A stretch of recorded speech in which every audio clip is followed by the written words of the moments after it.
Voces y política. Polémica. Debate. Voces diversas. Voces críticas. Análisis. Perspectivas. Voces y política. Voces y política. Polémica, debate, análisis, voces diversas y críticas, todos los miércoles a las 5 de la tarde. Una producción de la Escuela de Ciencias Políticas y el programa Kioscos Socioambientales.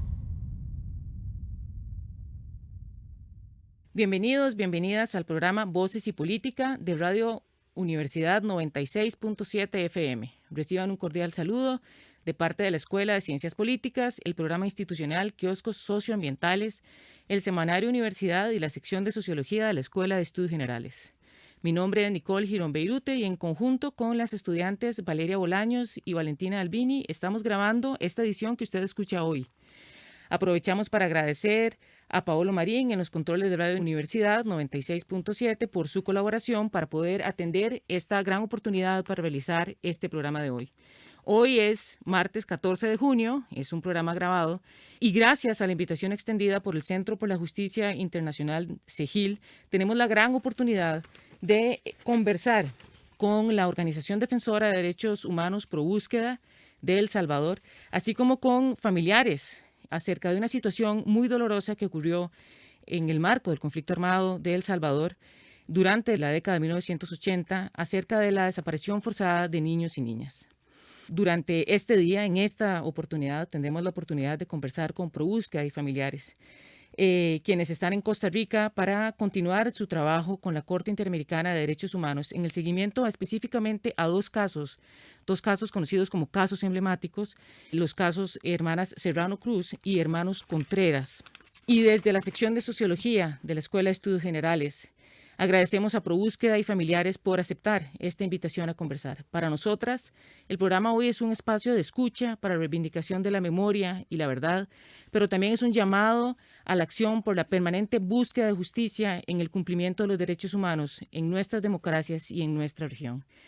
Y antes de darle la palabra a Valentina, quisiera presentarles quién nos acompaña hoy en los micrófonos de Radio Universidad 96.7 en el programa Voces y Política.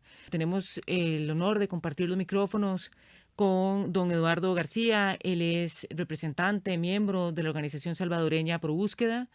También el honor de compartir los micrófonos con doña Maura Contreras. Ella es madre de 3 niños desaparecidos. Dichosamente ya han aparecido 2 y continuamos en la búsqueda de una niña, hoy adulta. También tenemos la oportunidad de compartir con los hermanos de las niñas Ernestina y Erlinda Serrano Cruz, don Fernando y doña Suyapa.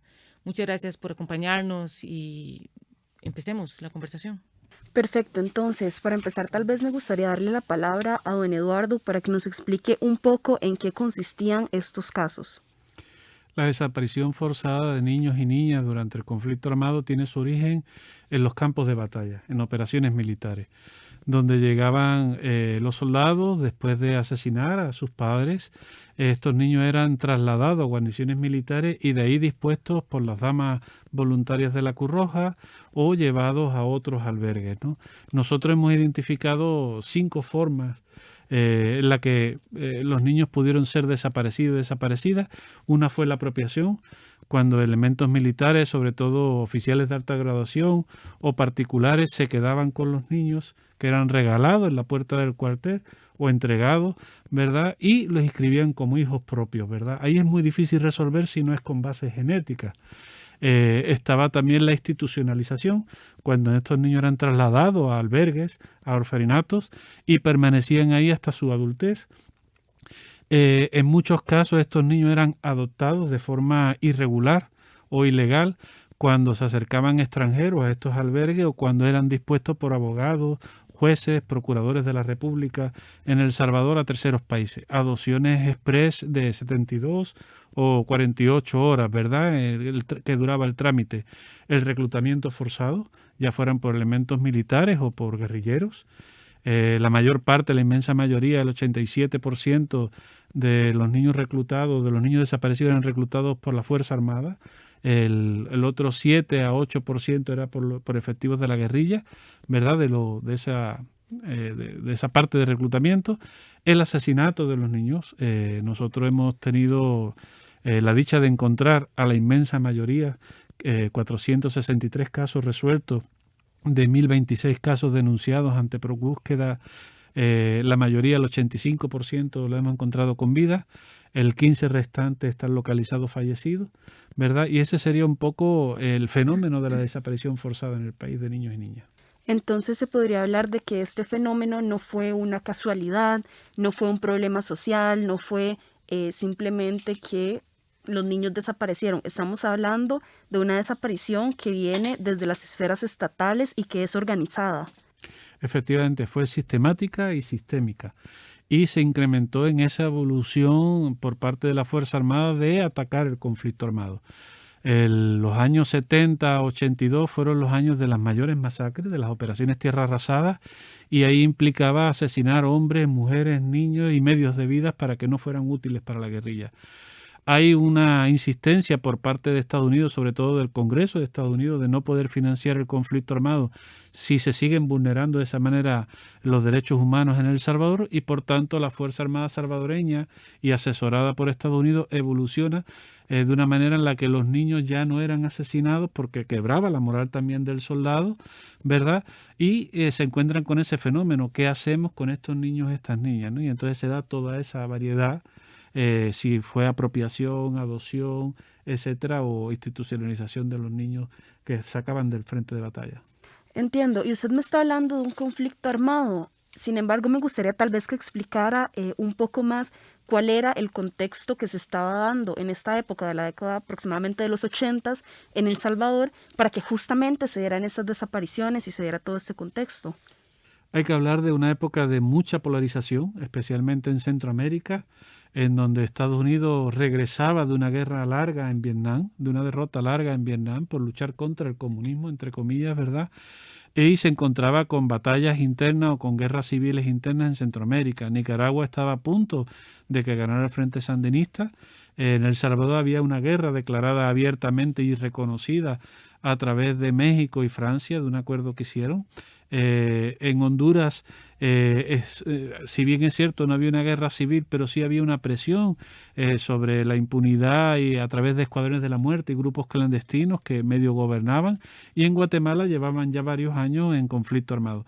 En ese contexto de patio trasero de Estados Unidos, como históricamente se denominó, y un avance de la insurgencia en Centroamérica, es que Estados Unidos se vuelve más intervencionista en Centroamérica y intenta llevar ahí las prácticas fracasadas de combate de Vietnam, ¿no? Intentarse ganar la población, intentar frenar el comunismo, intentar la intervención militar.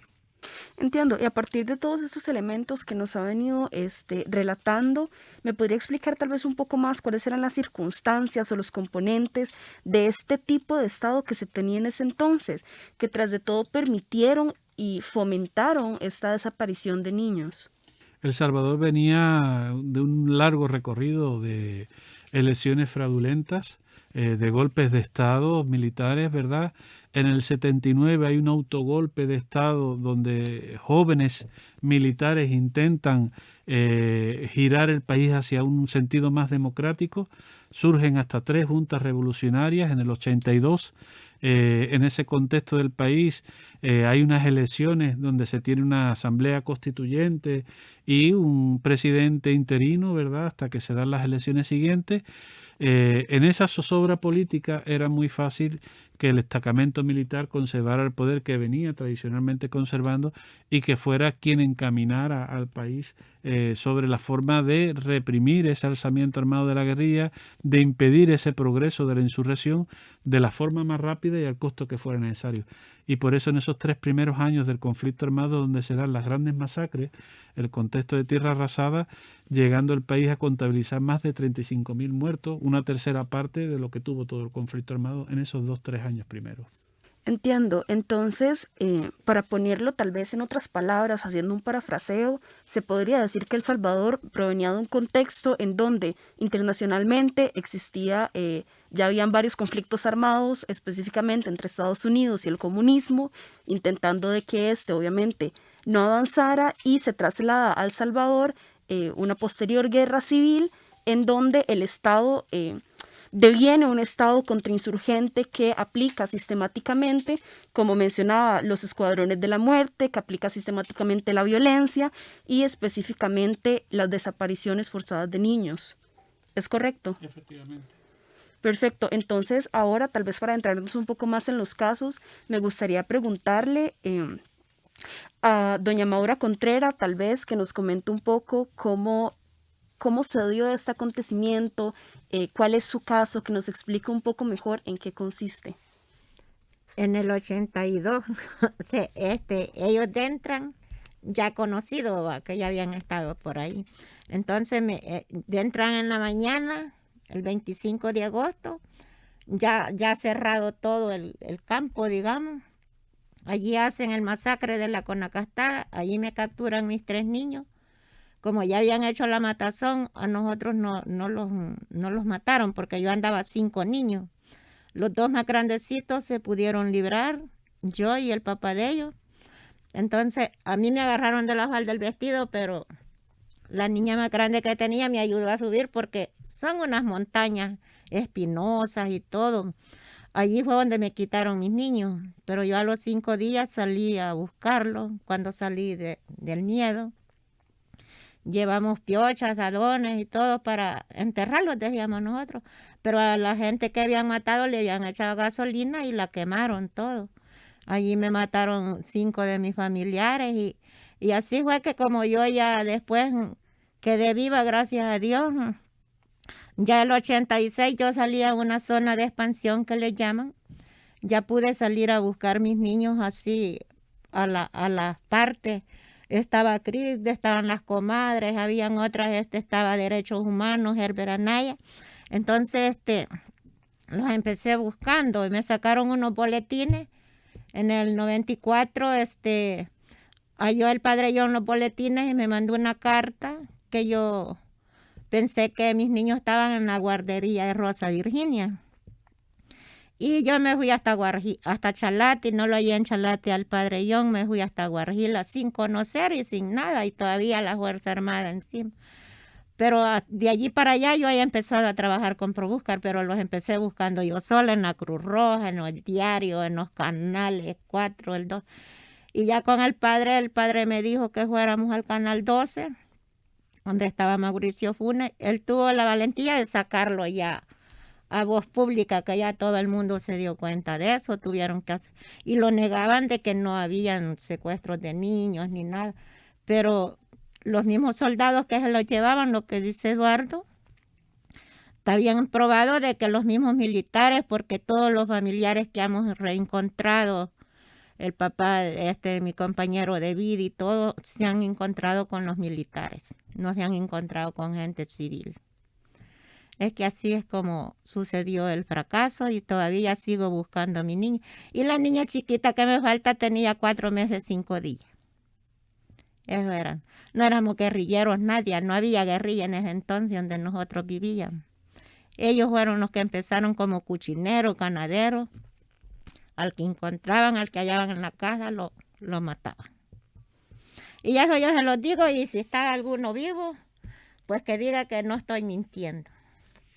Porque la niña primera que hallamos, los mismos militares que se la llevaron, dieron información, mandaron una carta porque dijeron que ya no soportaban el dolor que sentía yo, que como yo siempre he dicho la verdad en todos los canales y todo, ellos mismos dieron declaración por la niña que hallamos primero, que halló ProBuscar. Y tal vez para pasar al otro caso, me gustaría darle la palabra a Fernando y a Suyapa Serrano Cruz, tal vez para que nos cuenten un poquito también cómo fue su experiencia, qué fue lo que pasó.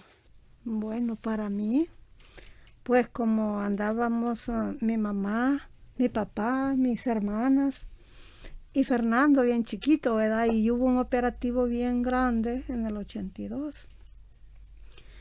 Pero antes ya había habido un operativo en el 80 y yo ya había sido capturada en ese tiempo. Pues, y viene casualiza como fue un grande operativo. Mi mamá se pasa una calle, nosotros quedamos al otro lado de una calle, mi papá, Tina, Erlinda y Enríquez, otro hermano que mataron después. Pues en esa ocasión, entonces, y las dos niñas, quedó la más chiquita con nosotros y yo andaba un niño tierno también. Y mi papá, andaba la otra niña más chiquita, que era Erlinda. Ernestina ya estaba más grandecita, ella andaba caminando y cuando no podía la llevaba Enrique, que era el otro más grandecito. Y viene como iba herida una niña, la más chiquita, le habían pegado 2 días antes, había habido una gran balacera y mi papá la llevaba en el hombro y le pegaron un balazo aquí, que andaba herida. Entonces, y era la que más molestaba pidiendo agua, ¿va? Y viene mi papá, como ya no andábamos agua, ya un montón, 4 días de andar ya solo por el monte, dice mi papá, voy a ir a traer agua. Cuando él dice que iba a traer agua para la niña más chiquita y Enríquez se llevó a Enríquez con él, que iban a traer para que él tomara ya, porque el churumbito donde andaba era bien pequeño. Entonces, y me dice, Suyapa se queda con las 2 niñas usted.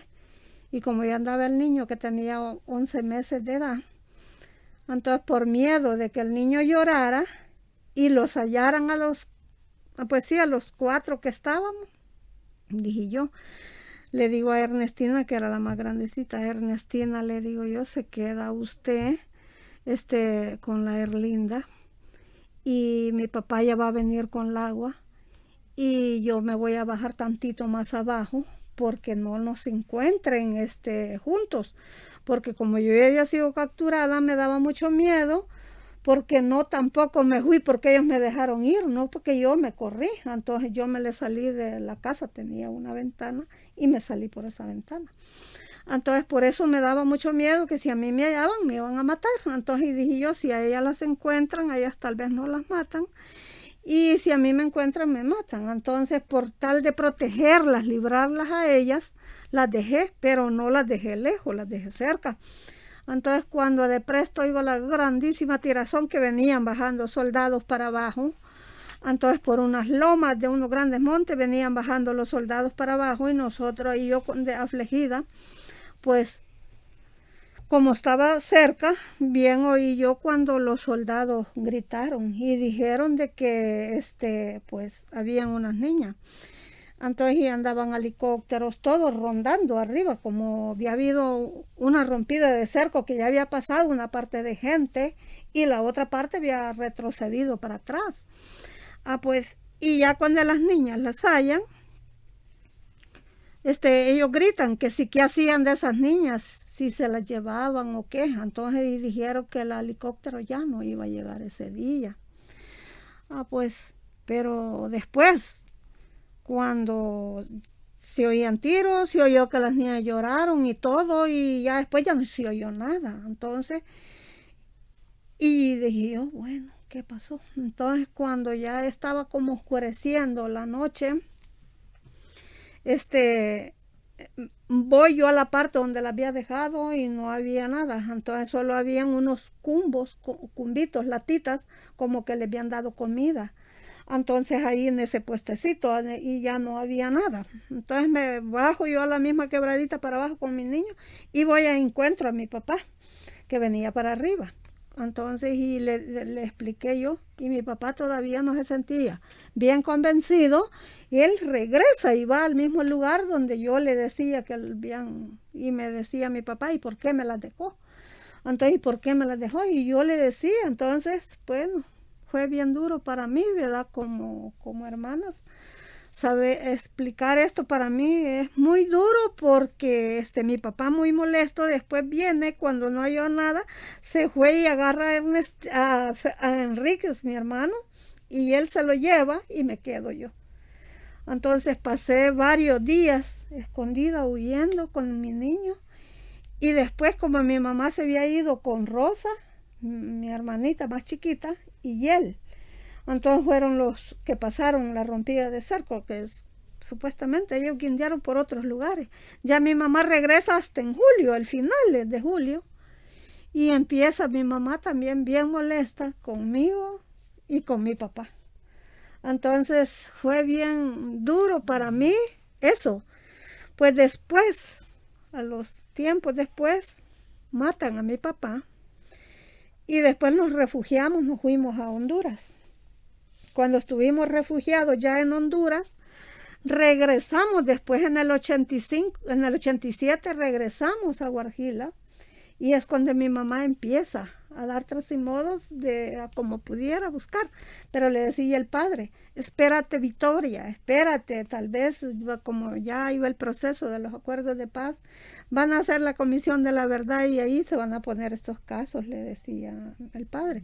Espérate, porque mi mamá bien impaciente por buscar sus 2 hijas, pues para mi mamá y nosotros, pues ha sido un caso muy duro, que hasta la vez todavía andamos, buscamos y las enfermedades consumiéndolos y no saber nada de ellas para nosotros es muy duro, porque el Estado pues sí no da nada de información por el caso de ellas.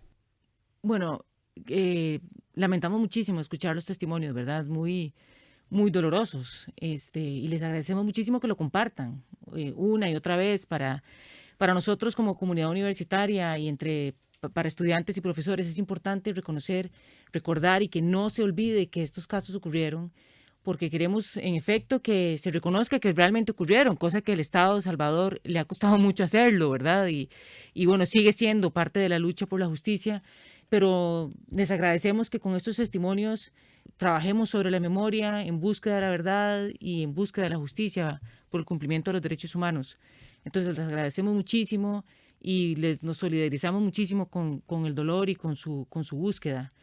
Ahora me gustaría, digamos, como un elemento de la historia que me parece que es interesante, es que ustedes hablan de un cura. ¿De cuál cura es que hablan ustedes? Tal vez si Fernando nos puede comentar quién es ese cura. Sí, el nombre de él es John Cortina. O sea, como todo el mundo dice ya, el padre John Cortina. Él, al conocer toda esta situación de desaparición, no solamente de niños en Chalatenango, sino a nivel de los departamentos de El Salvador que habían sido más dañados por el conflicto armado, pues comenzó a acompañarlo. Y igual pasa esta fase ya del año 1993, después de los acuerdos de paz, a acudir a lo que eran los diferentes juzgados que estaban en los departamentos, y luego, al no tener ninguna respuesta de parte de lo que es allá el Poder Judicial, pues igual aún apelaron pues con un habeas corpus, y ni así no hubo respuesta para encontrar no solamente a nuestras 2 hermanas Serrano Cruz, sino que iban agregándose cada día más casos de diferentes zonas del país. Entonces es cuando luego después nace la Asociación Pro Búsqueda de todos los familiares que se iban ya poniendo los casos, ¿verdad? Se los hacían de conocimiento al padre John Cortina, y luego pues ya se fueron conociendo como asociación. Pero todo esto es lo que en un momento los hace salir del país y poder acudir a ya lo que era la justicia internacional por los mismos convenios que El Salvador era firmante, ¿verdad? Convenios internacionales. Y es así como venimos hasta aquí a la Corte Interamericana Costa Rica, que es el primer caso de El Salvador donde el Estado salvadoreño es denunciado, ¿verdad?, por estos hechos. Y luego es así como también la misma Corte sentencia lo que es El Salvador, ¿verdad?, por esa desaparición de niños durante el conflicto más conocido como de los 80 a los 90 o al 92 que se firman los acuerdos de paz. Entonces es así como ellos, que todavía después de aún ser sentenciado el Estado, hay poca voluntad aún del gobierno que está ahorita en turno, y por eso tenemos todavía que andar por estos lados de Costa Rica, porque tenemos todavía el caso de, por decir algo, el caso de nuestras hermanas, que la Fiscalía no ha investigado, no ha hecho por investigar. Como decimos, cada vez que se cambia un fiscal, llega una vez y dicen vamos a investigar, pero hasta ahí se queda.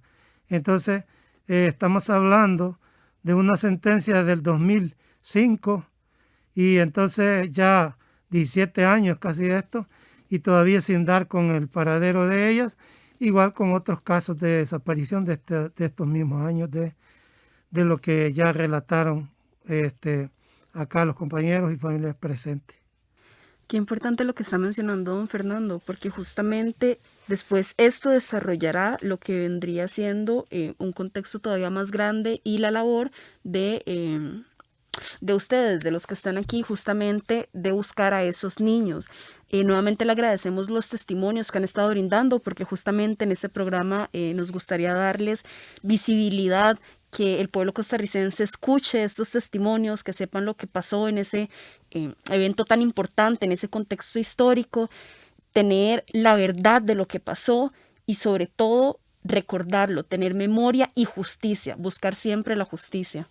Ahora, para continuar con el siguiente bloque, primeramente me gustaría repetir o suscribir a los agradecimientos de mis compañeras hacia ustedes por compartirnos sus testimonios, sus experiencias, y hacia ProBúsqueda también por facilitarnos y permitirnos tener el espacio del día de hoy. También agradecer a las personas que nos están escuchando a través de la transmisión o de la radio. Para introducir el siguiente bloque, a mí me gustaría preguntar qué es ProBúsqueda, porque ahora hemos hablado mucho sobre el contexto histórico de El Salvador, sobre el conflicto y sobre incluso los testimonios de que se han encontrado niños, se han encontrado niñas a través de una organización que ha facilitado esa labor. Pero yo quisiera preguntar, ¿qué es ProBúsqueda? Esa es una pregunta muy interesante porque seguro que van a sentir vergüenza las instancias gubernamentales en El Salvador. ProBúsqueda es una organización de padres, madres y familiares de niños y niñas desaparecidos, en su mayoría campesinos, campesinas, pero que el amor los ha movido a buscar a estos seres queridos que saben que están con vida, y así lo demuestran las estadísticas, y que han hecho hasta lo imposible. Una organización social, no un Estado que, utilizando recursos del Estado y debiendo proteger a esta niñez, fue la que la sustrajo y la desapareció, sino sus familiares ha sido la que han investigado, han documentado, incluso han llevado hasta la Corte Interamericana no solo una sentencia, aquí hay representantes de 2 sentencias. Y es importante también señalar los años porque nos han criticado de ser un ente político partidario, ¿verdad? El caso de las hermanas Serrano Cruz surge en el 2005 ante la Corte Interamericana, cuando estaba el presidente Saca en un contexto de Arena, ¿verdad? El partido Arena. En el 2011 estaba el FMLN, fue el caso Contreras, 2014 el FMLN, y desgraciadamente en el contexto actual con el presidente Bukele y el partido Nuevas Ideas tenemos otro caso que ha sido admitido por la Comisión Interamericana, que es la fase previa a ir al Tribunal de la Corte Interamericana. Es decir, todos los presidentes que han pasado después de los acuerdos de paz por El Salvador, ninguno le ha interesado investigar la desaparición forzada de los niños y las niñas, determinar su paradero y sancionar a los responsables. Y ese es el reclamo que traen ellos, ¿no? No se encontraron ni vivos ni muertos. La resolución de 463 casos por parte de ProBúsqueda y 0 por parte de la Fiscalía demuestra muy bien este patrón de desaparición y quiénes fueron los causantes. Y pese a ello, todavía siguen estos casos en la impunidad.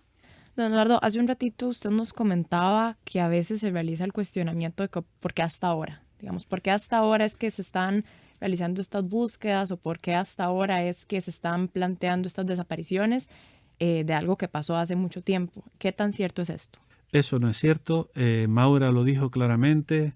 A los 2-3 días después de haberle arrancado de sus brazos a 3 de sus hijos, ¿verdad? E hijas, ella fue a las instalaciones militares, fue al Comité de la Cruz Roja, fue a otras organizaciones de derechos humanos en el país buscando a sus hijos y ha seguido haciéndolo al igual que lo hizo la niña Victoria, la madre de los que están aquí presentes, la madre de las 2 niñas desaparecidas, Serrano Cruz.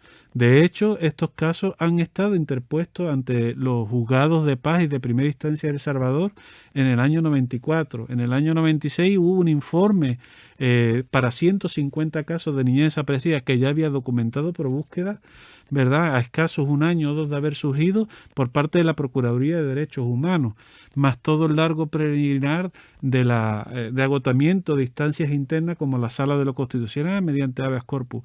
Hay una jurisprudencia rica nacional e internacional por niñez desaparecida en El Salvador, pero subyace todavía el mirar hacia otro lado, ¿no? Y lo digo, todos los gobiernos, sin excepción ninguna, todos los fiscales, sin excepción ninguna, todos los magistrados de la Corte Suprema, sin excepción ninguna, han dejado atrás este caso. Y estamos hablando de niños y niñas que están vivos. Yo por eso quiero hacer un elogio de esta familia, que siendo campesinos y campesinas han forzado al país a avanzar en jurisprudencia. Lo han hecho de forma pacífica y democrática, yendo a las instancias competentes del Estado y cuando no se ha logrado a nivel internacional. No son malhechores, no son comunistas, no son terroristas, no son guerrilleros, son familiares de estos niños que por amor lo siguen buscando y todavía sigue vigente esa búsqueda. Don Eduardo, y con esto de que todos los estados hayan dejado atrás la memoria, que se podría decir así, porque lo que han hecho es dejar atrás la memoria de lo que sucedió, ¿cómo podríamos explicar el valor que tiene conservar la memoria de los acontecimientos en El Salvador durante 1980 o la década de 1980 para la democracia? ¿Cuál es el valor que tiene esa memoria para la democracia? ProBúsqueda ha insistido mucho en el acceso a la justicia, el acceso a la verdad y la reparación a las víctimas. Lastimosamente esto se sigue confundiendo. Cuando nosotros hablamos de justicia, las instancias gubernamentales interpretan venganza, cosa que no ha ocurrido. Cuando nosotros hablamos de reconocimiento del dolor a través de la reparación y de los hechos, el Estado salvadoreño habla de montar cubos para jóvenes y montar la wifi para los cantones. Y no tiene nada que ver el desarrollo, que está muy bien y que es una obligación de los estados, pero no sirve en materia de reparación el desarrollo si no hay un reconocimiento del daño causado. Estamos hablando que el Estado debió proteger a la población civil y ocupó a sus efectivos militares y instancias gubernamentales para desprotegerla y para sancionarla. Y lo que queremos es que haya un Estado que proteja, que garantice derechos, que garantice el debido proceso que se ha perdido en los últimos años. Ahora, para adentrarnos en esto de justicia, yo quisiera preguntarle a doña Suyapa, a doña Maura y a don Fernando, en el contexto de los casos que ustedes vivieron, en el contexto de que ustedes son familiares de víctimas, pero también son sobrevivientes de los acontecimientos del conflicto de El Salvador.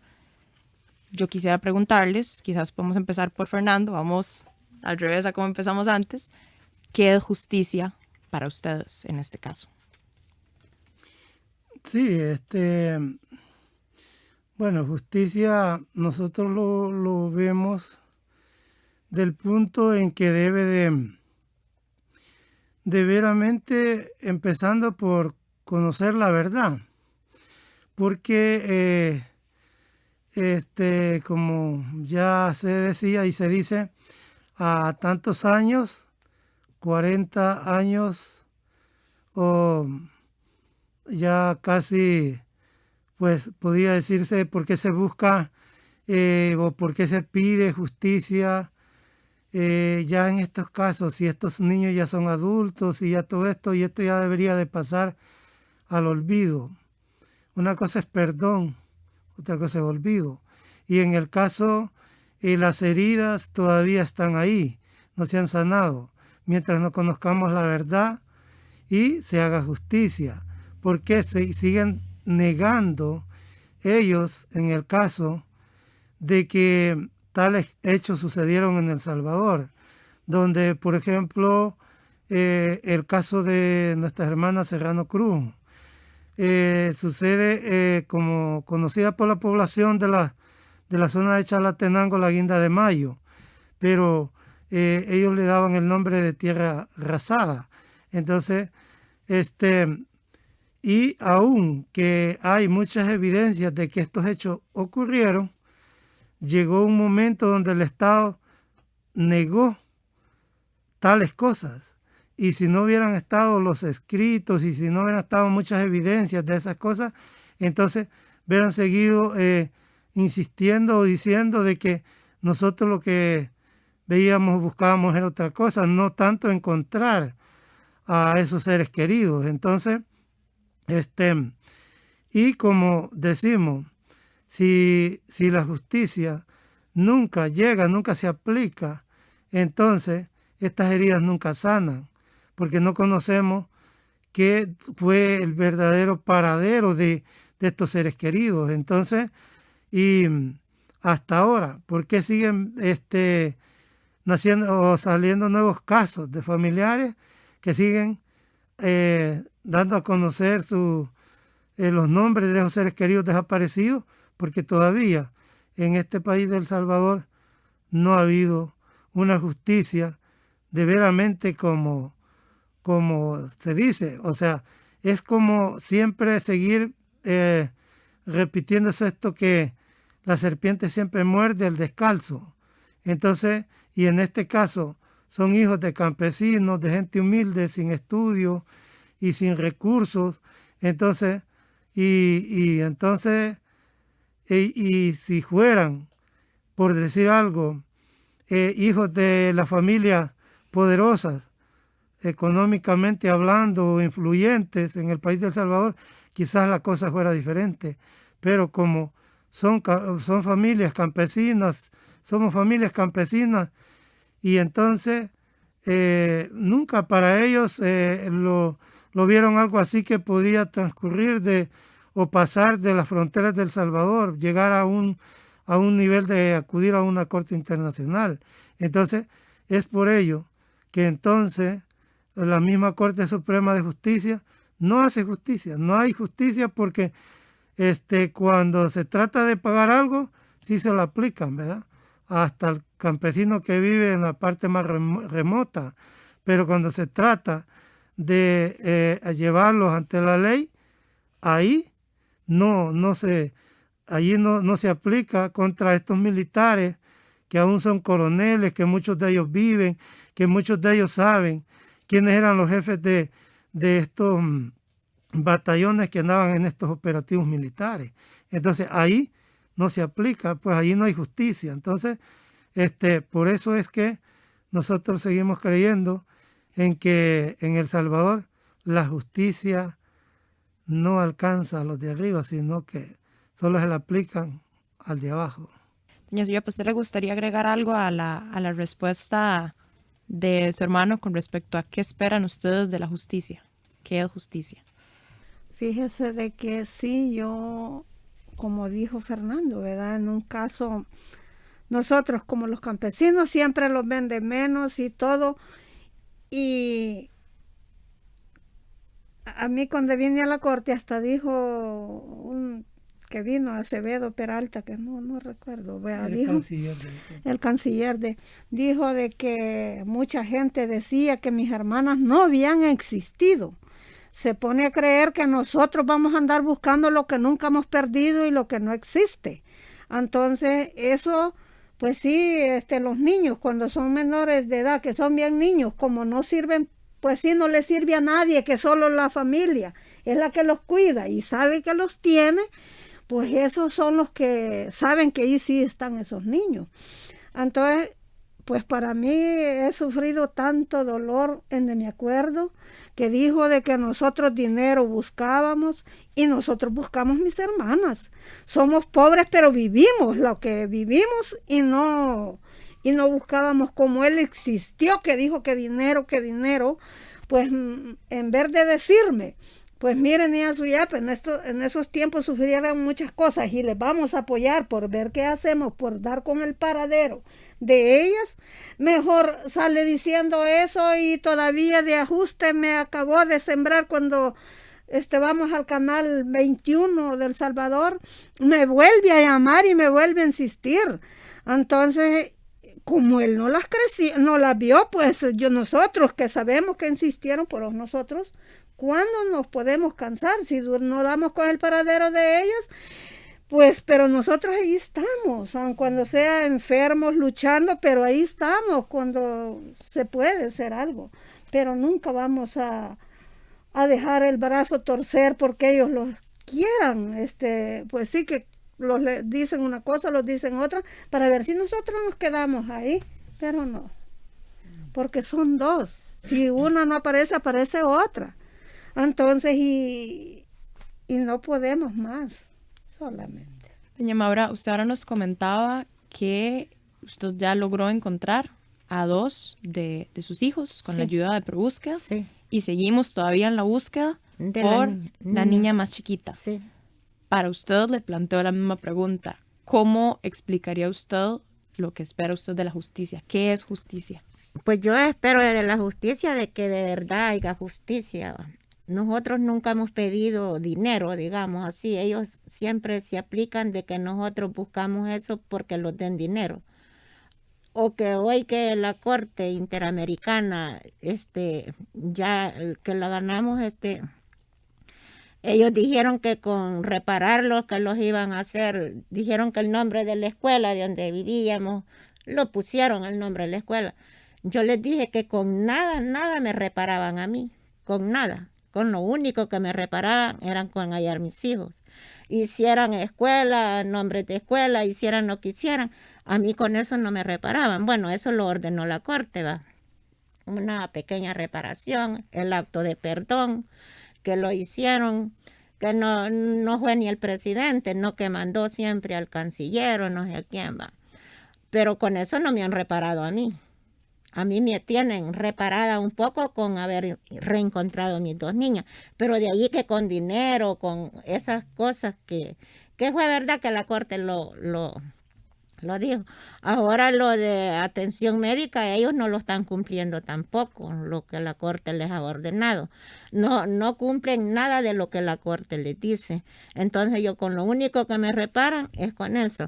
La Comisión de la Verdad llegó a investigar y a que uno les cuente todo, pero tampoco ella no dio informe, no dio nada. Lo único que ha salido a luz más ya nosotros como madre primero y después que los apoyó el padre John Cortina, como dicen, y los colaboradores de ProBúsqueda, que son ellos. Porque sin la voz de ellos nosotros no valemos en ninguna parte. No podíamos entrar ni a la fiscalía, ni a nada, pues. Incluso cuando yo fui a la Cruz Roja, me dijeron de que qué andaba haciendo, que tal vez estaban mejor con otra familia o que tal vez estaban muertos, que eso ya había pasado. Y cuando empecé yo a buscarlos ya afuera, que ya pude salir siquiera, aunque lo bajaban cada rato los buses, ya el 86, imagínense. Pues sí, entonces yo ya pude salir a San Salvador y a partes así. Y ya fue donde empecé a trabajar con ProBúsqueda, con la organización de CRIPDE, tal vez la han oído mentar, con los derechos humanos, que lo mataron, por cierto, porque andaba trabajando con nosotros. Y ya después que ya salió a luz cuando Mauricio Funes lo sacó. Eso, yo no le llamo eso. Yo espero justicia con los hechores, digamos así, porque ellos bien saben quién dio la orden, no tal vez con los soldados, porque usted sabe de que si usted es jefa, usted manda y ellos hacen lo que usted les dice, digamos así, va. Entonces, con los hechores, porque ellos bien saben quiénes eran los jefes de los hechores, de los que andaban dominando. Si no hubieran habido acuerdos de paz, el gobierno no quiere aceptar los acuerdos de paz. Él no los quiere que los celebremos, él no quiere que hagamos nada. Él dice que los acuerdos de paz, eso fue nada, que nadie lo va a mandar. Dice. Entonces allí estamos más. Que los tiene así, que no los deja que hagamos una actividad, no los deja que los reunamos, no los deja hacer nada. Entonces estamos más actados que otra dictadura va a haber. Peor todavía. Porque los jóvenes están a la llama, pero por fin se van a cansar como los cansamos nosotros, que se dio esa guerra, pues. Porque los ricos tenían todo el poder, no dejaban que uno pasara ni por los terrenos de ellos, uno era colones y todo. Entonces yo digo que eso pues es una injusticia.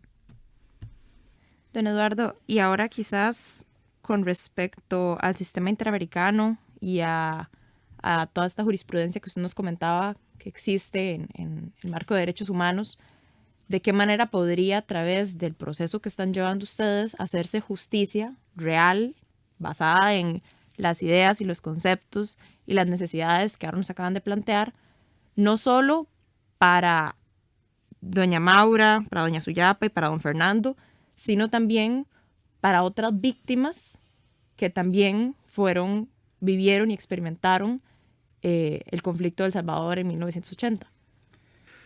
Al sistema interamericano de justicia se accede cuando se agota toda la justicia interna en un país. Un acto muy vergonzoso porque uno tiene que partir de la idea y reconocer de que no hay justicia en El Salvador, ¿no?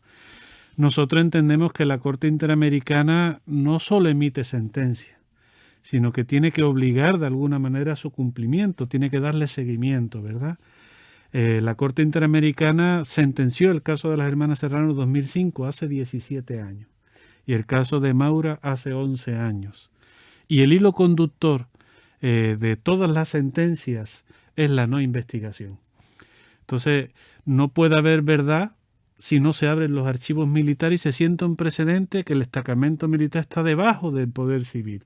En El Salvador se le ha impedido muy recientemente, hace meses, a órdenes judiciales emitidas por el juez del Mozote, el acceso a la información militar. Hay ocultación y hay evidencias, porque nosotros lo hemos manejado, de existir esta documentación. Los casos, el caso de las hermanitas Serrano Cruz lleva 27 años en su fase inicial de incorporación de prueba en instrucción, ¿verdad? Es evidente que no se está investigando y no se va a sancionar a los responsables. Sobre la pregunta que usted le hacía a ellos, ¿qué quieren ustedes? ¿Qué es lo que piensan que es la justicia? Es sencillo, dar a cada quien lo que se merece. Al que ha cometido un delito, una sanción acorde al delito, y al que ha sido dañado, esa reparación. Pero esa reparación no llega si no se le reconoce que se le ha hecho un daño. No es una dádiva que se le da por haber perdido una hermana. Y eso me lleva a lo último. No vamos a tener garantías de no repetición. Nos vamos abocando otra vez a una situación similar porque no se respeta a las instancias judiciales, porque no hay un debido proceso, porque no se puede acceder a la justicia y mucho menos la reparación. Hoy no debería haber impedimento ninguno para investigar este tipo de casos, puesto que quienes cometieron esos hechos no están en el estatus de poder. Pero para el presidente actual como para los anteriores debe haber una lógica para seguir protegiendo a la Fuerza Armada con todos los crímenes que cometió. Entonces, ahí habría que analizar en otro programa, ¿verdad? Quizás cuál es el contexto que lleva a proteger a esta Fuerza Armada si este presidente dice haber desconocido la guerra, ¿no? En todo caso, nosotros queremos verdad, justicia, reparación y sobre todo que no se vuelvan a repetir estos hechos, que estamos condenando al país al no acceder a la justicia, a que ellos no accedan a saber el paradero de sus hermanas, de sus hijos, a que se vuelvan a cometer este tipo de atrocidades. ¿Ustedes han planteado o podrían mencionarnos algunas de estas garantías de no repetición? Digamos, ¿cómo se puede asegurar que estos hechos no vuelvan a ocurrir? El debido proceso. Dice la Constitución salvadoreña, e imagino que lo dice la Constitución costarricense, que todo ciudadano o ciudadana tiene el mismo derecho ante la ley, a ser oído, a ser defendido, a ser protegido y a ser sancionado, ¿verdad? En El Salvador eso no se respeta. No se respetó durante la guerra, no se ha respetado con estos casos después de los acuerdos de paz y no se respeta ahora cuando se presume delincuente cualquier persona que camina por la calle y es sujeta de ser aprendida por la policía o la Fuerza Armada que no tiene esas garantías de seguridad. La Fuerza Armada no puede desempeñar las mismas funciones que la policía, ¿no? Entonces ese es el efecto que ahora tengamos más de 40.000 personas en los penales que no están preparados para ello, que están llevando hasta 2 y 3 meses personas desaparecidas, incomunicadas. En El Salvador se está desapareciendo por parte del Estado a jóvenes que no son delincuentes y que están muriendo en las cárceles. Eso es una garantía de no repetición que se ha repetido. ¿verdad? Después de los acuerdos de paz se prohibió las capturas en la noche y los allanamientos sin orden judicial. Hoy simplemente te tocan la puerta y te la tiran, ¿verdad? No es una lucha contra los delincuentes. Todo el mundo en el país y la inteligencia policial debería de saber quiénes son esos delincuentes y hacer capturas con debidas diligencias para sancionar a quienes cometen esos delitos. Nadie defiende a los delincuentes.